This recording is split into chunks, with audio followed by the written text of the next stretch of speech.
കൊച്ചി മരടിൽ നിയന്ത്രണം വിട്ടൊരു ബോട്ട് കായൽ ഒഴുകി നടക്കുകയാണ്. അപകടത്തെ തുടർന്ന് ബോട്ടിലുണ്ടായിരുന്ന വിദേശ വിനോദസഞ്ചാരി ഉൾപ്പെടെയുള്ള യാത്രക്കാർ പരിഭ്രാന്തരായി. ഇന്നലെ വൈകുന്നേരമായിരുന്നു ഈ സംഭവം നടന്നത്. മറ്റൊരു ബോട്ട് എത്തിച്ചാണ് പ്രശ്നം പരിഹരിച്ചത്. കൊച്ചിയിൽ നിന്ന് റാഫി കരീം ചേരുന്നു. റാഫി, എന്താണ് ശരിക്കും സംഭവിച്ചത്?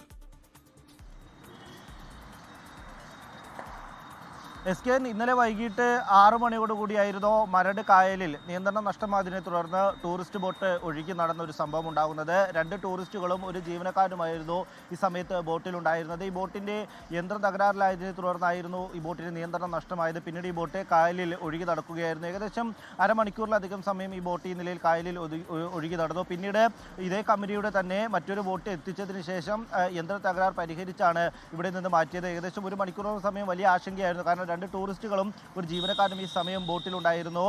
മരട് കേന്ദ്രീകരിച്ച് പ്രവർത്തിക്കുന്ന ബ്ലൂ മറൈൻ എന്ന കമ്പനിയുടെ ബോട്ടാണ് ഇത്തരത്തിൽ ഈ ഒരു അപകടത്തിൽപ്പെട്ടത്. ഈ അപകട സമയത്ത് ഈ ടൂറിസ്റ്റുകൾ, വിദേശ ടൂറിസ്റ്റുകൾ അടക്കം ബോട്ടിലുണ്ടായിരുന്നതാണ് ഇത്തരത്തിൽ വലിയൊരു ആശങ്കയിലായത്. പിന്നീട് മറ്റൊരു ബോട്ട് എത്തിച്ചതിന് തുടർന്ന് യന്ത്ര തകരാർ പരിഹരിച്ചാണ് ഇവരെ മടക്കിയത്. മറ്റൊരു സംഭവം ഇതുമായി ബന്ധപ്പെട്ട് പറയേണ്ടത്, ഇതേ കമ്പനിക്കെതിരെ നേരത്തെ ലൈസൻസ് ഇല്ലാത്ത ബോട്ട് സർവീസ് നടത്തിയതിന് കൊടുങ്ങല്ലൂരിൽ നിന്നുള്ള സംഘം പരിശോധന നടത്തി നടപടിയെടുത്തിരുന്നു. ഇതിന് പിന്നാലെയാണ് ഇത്തരത്തിലുള്ള സംഭവം ഉണ്ടായത്. ഈ മേഖലയിൽ വളരെയധികം ടൂറിസ്റ്റുകൾ എത്തുകയും ഇത്തരത്തിൽ ബോട്ടിംഗ് നടത്തുകയൊക്കെ ചെയ്യുന്നൊരു മേഖലയാണ്. എന്നാൽ ഇവിടെ പല ബോട്ടുകളും പ്രവർത്തിക്കുന്നത് ലൈസൻസ് ഇല്ലാതെ എന്നുള്ളൊരു പരാതി നാട്ടുകാരിൽ നിന്ന് ഉയരുന്നുണ്ട്. എന്തായാലും ഇതുമായി ബന്ധപ്പെട്ടുള്ള ഒരു പരാതി ഇതിനോടകം തന്നെ അധികൃതർക്ക് നാട്ടുകാരിൽ നിന്ന് നൽകിയിട്ടുണ്ട് എന്നുള്ളതാണ് നമുക്ക് മനസ്സിലാക്കാൻ കഴിയുന്നത്.